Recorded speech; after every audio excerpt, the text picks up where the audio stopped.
Jak myślisz, co łączy freediving i aktorstwo? Czy nurkowanie na wstrzymanym oddechu może być odskocznią od ciężkiej pracy na kilku planach filmowych? Na te tematy rozmawiam z Agatą Załęcką, aktorką teatralną i filmową oraz freediverką z kilkoma rekordami.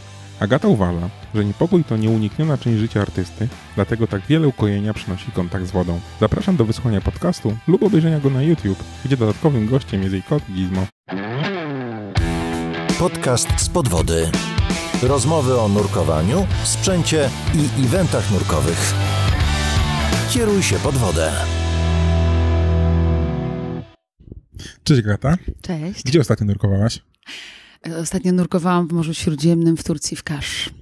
To rozumiem, były jakieś zawody pewnie. Mistrzostwa Świata głębokościowe w Federacji CMAS, a ponad miesiąc temu nurkowałam na Mistrzostwach Świata w Hondurasie, na wyspie Roatan, w Federacji AIDA. To w ogóle skąd pomysł na nurkowanie? Bo ja cię znam z telewizji, a nie z podwody. Bardzo ciekawa sprawa. Właściwie od małego kochałam wodę i tworzyłam sobie świat syren. Jako dziecko przesiadywałam w wannie godzinami i z modeliny lub plasteliny robiłam sobie syreny i syrenki i tak dalej. I tata kiedyś, że tak powiem, robił ze mną zawody w wannie. Do 2 minut wytrzymywałam w statyce jako dzieciak. Potem po kilku latach poznałam scuba diving w Nautice.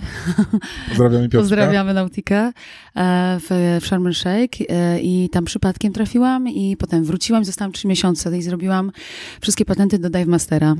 Mieszkałam tam 3 miesiące w Szarmie i dużo nurkowałam i chciałam być instruktorem. Po czym, ponieważ mam skrzydło Halkiona, mnie interesowała głębia, głębokość i myślałam, że w przyszłości stanę się technicznym nurkiem, ale w pewnym momencie straciłam tę pasję do sprzętowego nurkowania i po kilku latach, podczas pandemii, w pierwszym roku pandemii, w grudniu, mój mąż zabrał mnie na basen Deep Spot, który był otwarty, bo był symulatorem głębokościowym. A nie basenem. A nie basenem. Dzięki Bogu, to była jedyna rzecz, która była otwarta w Warszawie i w okolicy. Trafiłam z Michałem Braszczyńskim, zanurkowaliśmy do dna na 45 metrów i zobaczyłam Emilkę z jej tymi długimi 80-centymetrowymi płetwami. Zawsze chciałam spróbować freedivingu. Na Blue Holu, będąc z Kubasem, kilka razy się próbowałam przyłączyć takiej ekipy, ale wiesz, jak to jest ciężko się odłączyć od sprzętowych nurków do freediverów, więc tak naprawdę miałam dużo czasu i wróciłam następnego dnia w Deep Spocie na pierwszego traja, potem na drugiego traja, nie pamiętam, czy był trzeci, czy już się nade mną zlitowali i zrobili mi pierwszy kurs level 1 SSI i był to Nitas i była to Emilka, a po miesiącu przez przypadek, bo z kolegami trenowałam już posiadając ten patent, jeden certyfikat pierwszy SSI, zeszłam na 45 metrów. Kolegom się lina trochę za nisko obsunęła i Nitas był trochę wściekły na moich...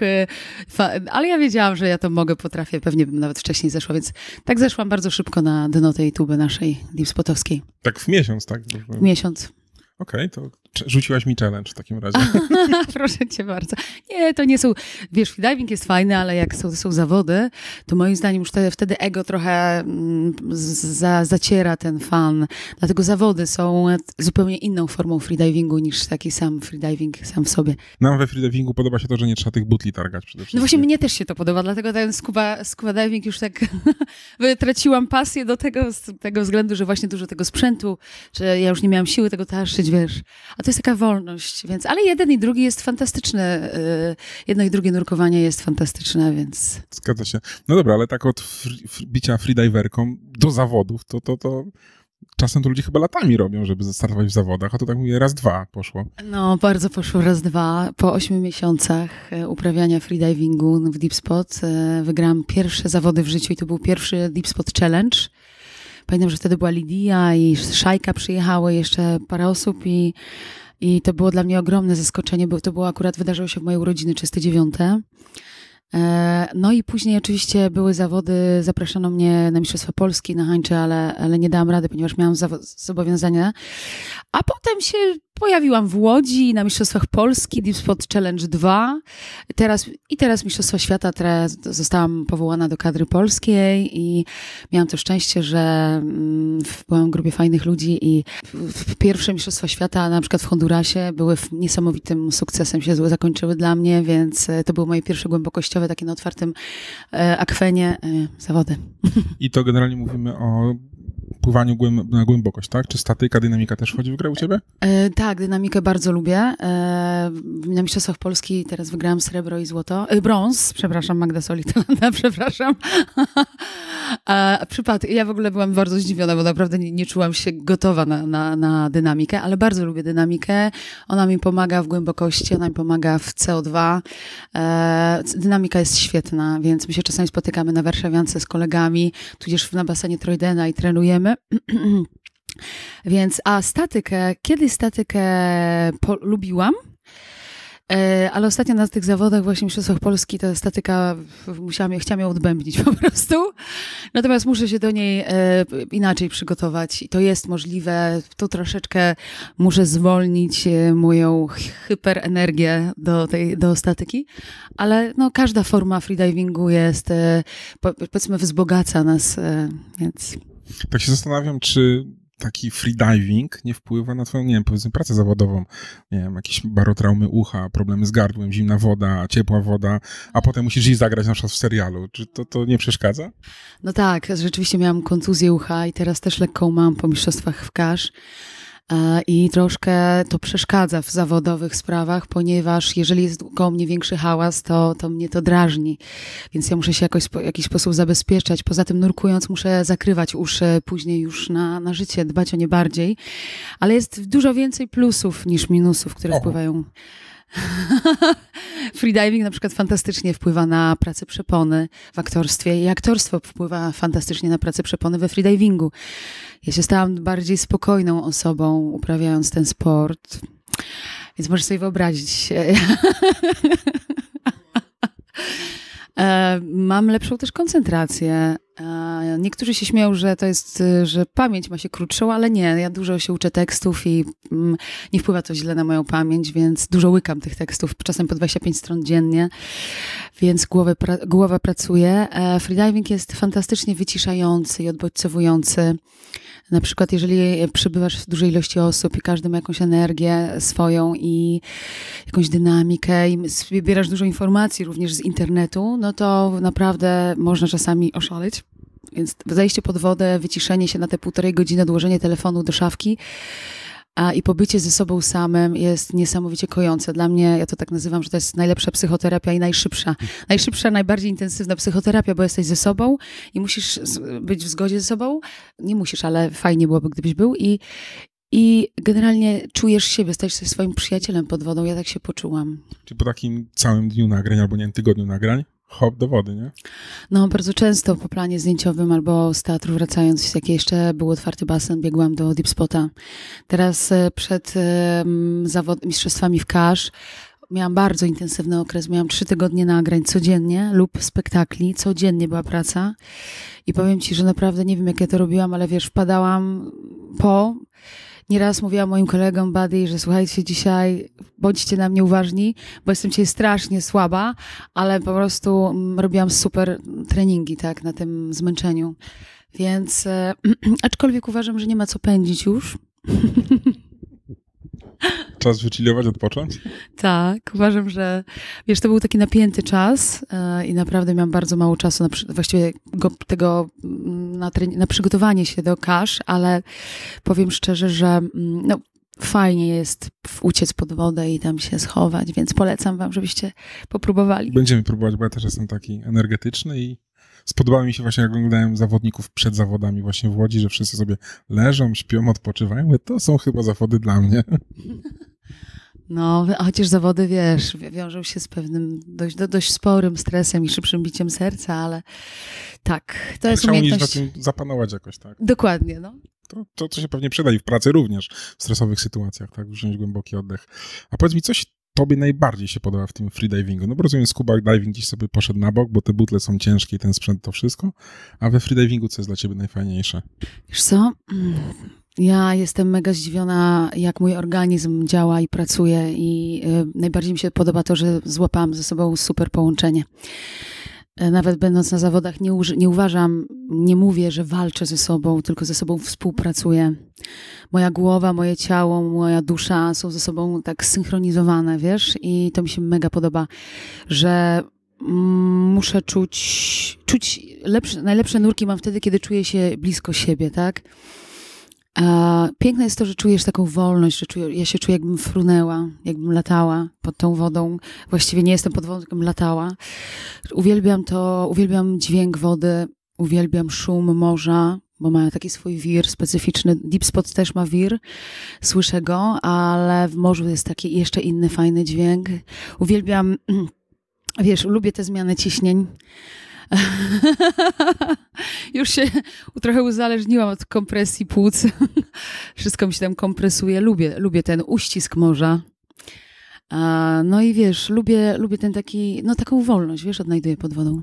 Mówisz o morzach i Deep Spocie. Nurkowałaś w polskich jeziorach? Jeszcze nie. Raz na Zakrzówku jako skubas, ale jest to przede mną. Natomiast jestem strasznym zmarzluchem i w ogóle przez freediving dość mocno schudłam. Więc ja się szybko wyziębiam. Więc, ale na pewno to jest przede mną, na pewno hańcza jest przede mną. Okej. Nie, bo ja zawsze słyszałem, że nurkowałem w jeziorach polskich 2 razy, pierwszy i ostatni raz. Tak? Wiesz co, ja lubię widzieć, aczkolwiek teraz przerzucam się z maski na no-sklipa powoli, bo już wszyscy mnie do tego namawiają, mówią, że będę fruwała, jak już zdejmę maskę, to też będą inne doznania, więc tam nie będzie co patrzeć. Ale okularki są? Czy wtedy, czy nie? Wiesz co, próbowałam jednych, drugich. Jedne są, które są niedostępne, hektometry, a te są były najlepsze. Może będą okularki, może nie. Pewnie tam w takich wodach dobrze mieć, bo jest to dość zimne akweny. Dalej mało sprzętu, mi się podoba. Płetwy, pianka, no-sklip, już? Obciążenie, balast. Okej. Balast, torba, jeszcze coś do maski, żeby na przykład antyfog. Ręcznik. Ale niedużo. Niedużo masz, tak? Nie jest to ciężkie. Nie można się przemęczać, wychillować, spokojnie wejść do wody. A po takim, nie wiem, głębokim nurkowaniu jesteś bardzo zmęczona, jak wyjdziesz na powierzchnię? Czy to jest raczej taki wdech i jestem gotowa dalej? Ja jestem tak pobudzona. Ja po prostu, koledzy w Deep Spocie się śmieją, że ja dużo gadam, ale gadam właśnie dlatego wtedy, kiedy wstrzymuję długo powietrze, mam super nurka, wychodzę, jestem tak podekscytowana. To jest taki wystrzał endorfin, że ja się czuję jakbym po prostu, a jeszcze jak mi się coś uda, to przez tydzień chodzę na totalnym pozytywnym haju. Jakieś zatrucia azotowe czy coś?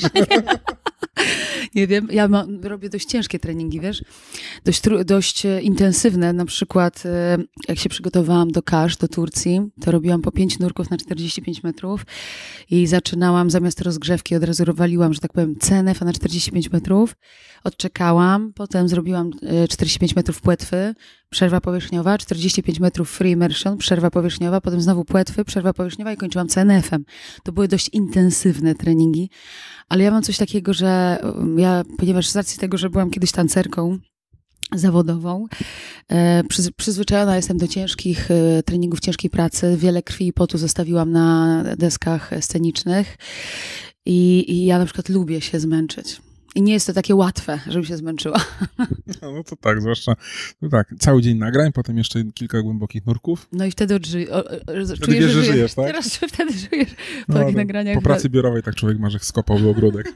Wielokrotnie mi się nie chce. Mówię sobie, Boże, nie mam ochoty, ale wiem o tym, że tego dnia, kiedy tak się czuję, to będzie dobry trening. Przeważnie. To teraz najlepiej, żeby serial jakiś nakręcić pod wodą. Madonna, bardzo bym chciała film albo serial pod wodą. Teraz dostałam casting do jakiejś reklamy podwodnej. Zobaczymy. Chciałabym bardzo, ponieważ mamy tak fantastyczny basen i takie fantastyczne możliwości, dlaczego by nie wykorzystać tego? Wiem, że już były nagrywane jakieś takie pojedyncze sceny w Deep Spocie, chyba dla Kanal Plus. Mój kolega, reżyser Mariusz Palej kręcił, a on potrzebował, też byłam brana pod uwagę dość mocno, ale nie mam takich rysów twarzy, jakich potrzebowali. Potrzebowali szczupłej budowy twarzy, wąskiej, brunetki, która ma dość ostre rysy, bardziej niemieckie niż germańskie, można powiedzieć. I wiem, że tam nagrywali chyba scenę snu w Deep Spocie. Przynajmniej mieli to robić. Gdzieś na dole pewnie. A nie aż tak strasznie głęboko, ale gdzieś tam, wiesz. My w Deep Spocie robiliśmy najgłębszą sesję modową fashion na świecie. A to widziałem właśnie na Instagramie. Na rzecz Wośp. Tak. No i właśnie, skąd pomysł w ogóle? A wpadliśmy, Rafał Makieła, fotograf podwodny, bardzo zaproponował, podrzucił pomysł, ja pociągałam dalej. Aneta Ejlak uszyła specjalnie na tę okazję suknię. Chcielibyśmy zrobić w ogóle oficjalnego Guinnessa, nawet myśleliśmy na 45 metrach i z chęcią tam stanę na szpilkach na dnie. Tylko że no wtedy musimy zrobić logistycznie to wszystko opracować, ale fajnie było i chcielibyśmy to powtórzyć głębiej, jak naprawdę oficjalnie, żeby Guinness przyjechał i... No tak. Czy mnie zawsze zastanawia, jak widzę te sesje podwodne i te wielkie suknie, czy to nie przeszkadza? Wiesz, no jest to... myślę, że do takiej sesji dobrze być obeznanym w nurkowaniu sprzętowym. Dobrze wiedzieć, co po czym. Jeżeli zdejmujesz maskę i zdejmujesz później automat, zdejmujesz, to musisz wiedzieć, co później najpierw założyć i jak wyczyścić maskę. Więc no to jest na pewno, to jest mój kot Gizmo. Cześć Gizmo. Chodź tutaj, on chce wyjść na balkon. Chodź do mnie. Mogę, potrzymaj chwilę. On chce coś powiedzieć, właśnie chciał się przejść. Na spacer. Chciał się przejść na... Cześć Gizmo. Ty też nurkuje? Lubi wodę? Nie, on nie lubi wody. On się boi wody masakrycznie. W ogóle jak musi być kąpany, bo czasami się to zdarza, to jest po prostu nieszczęśliwy najbardziej na świecie, tak? Ale są takie koty, które lubią wodę nawet. Są. Zabierasz go na zawody jakieś? Nie, bałabym się. Nie upilnowałabym go tam. No i pewnie by trochę rozpraszał, nie? No. Ale to też mały aktor, widzę. Tak, to jest panicz. Ale tak, wróćmy do tej sesji podwodnej i tych strojów, no bo dla mnie to jest takie, no ciężko by było się pewnie w tym odnaleźć, plus nie wiem, czy to jest bezpieczne, czy niebezpieczne. Rozumiem, tam jakaś asekuracja w takich sesjach pewnie się znajduje. Tak, miałam asekurację i bardzo, bardzo fajnych kolegów koło siebie, Rysio, Marek i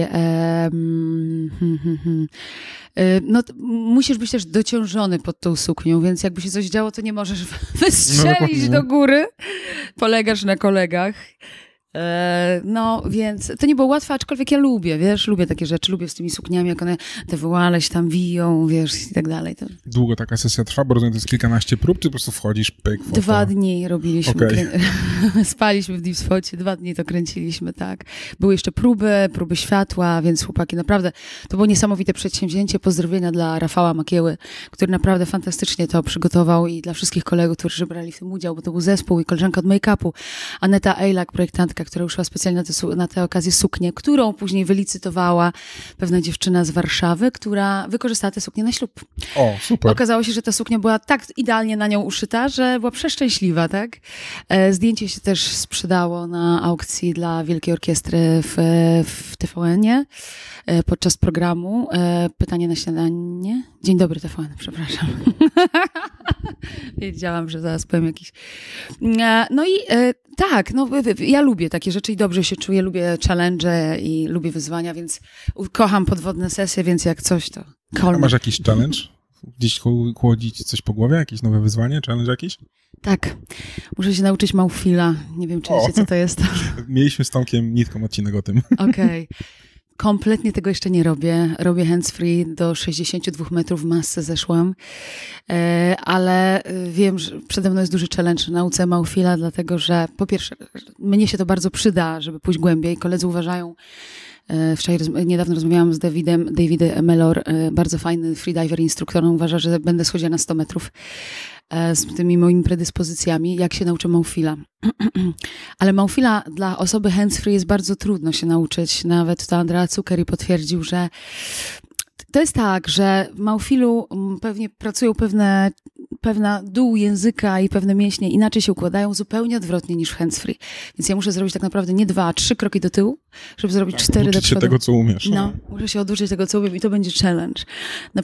Na przyszły rok teraz mój kolega tak kompletnie po koleżeńsku wysyła mi nagrania, żebym z Otowentem ćwiczyła i mu przesyłała, jak to robię, więc mam prace domowe, co mnie uszczęśliwia, bo cieszę się, że ktoś to wszystko jakoś dopilnowuje idę i wiesz, no potrzebuję, to nie jest łatwe i dla mnie to też nie jest łatwe, tym bardziej, że szybko schodziłam pod wodę i głęboko, więc no tutaj mam, że tak powiem, przed sobą dość spory challenge, taką jakby, może nie ścianę, nie lubię tego tak nazywać, ale fajny challenge i myślę, że jak przez to przebrnę, jak będę bardzo chciała, to potem będzie lepiej.